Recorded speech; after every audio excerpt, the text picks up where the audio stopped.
As we mentioned at the top of this newscast, a fierce gun battle has led to a standoff between law officers and occult members of a religious compound outside of Waco this evening. We have a team report on this developing story, so let's begin with Debbie Johnson, who is standing by live near Waco. Debbie?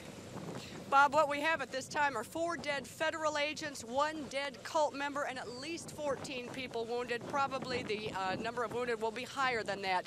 The cult is something called the Branch Davidians. They're an offshoot of the Seventh-day Adventists, and their compound is east of Waco, about 15 miles. There's about 75 members. They moved here from Los Angeles back in the 1930s, descendants of this cult.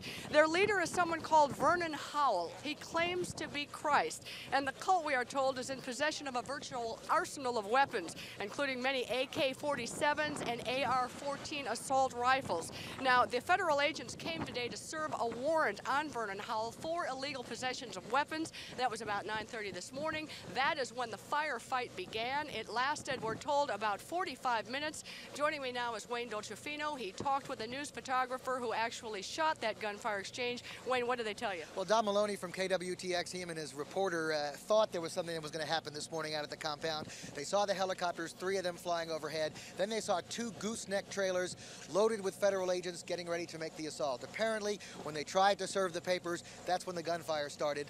Don Maloney said he was training his camera on the roof, and he saw at least 3 federal agents breaking a window, trying to go inside. He saw gunfire coming through the walls of the compound. 1 federal agent he saw went down. That was one of the agents that may have been killed or seriously hurt. The news truck was used as an ambulance. A truce was called temporarily, and that news truck was used as an ambulance to take 3 of the wounded federal agents out. Behind us, Debbie, of course, is the roadblock. In the last hour or so, we saw an armored personnel carrier come by here. We saw about a dozen patrol cars from all kinds of jurisdictions coming through here, and that's where it's all happening, right down there, folks, just down the road. We understand negotiations are going on as we speak. They may continue, of course, with darkfall approaching into the night, but the federal agents have said that they are not going to storm this if at all possible. That is their main intent. They are going to try to negotiate an end to this, and in the meantime, the standoff continues. Back to you, folks.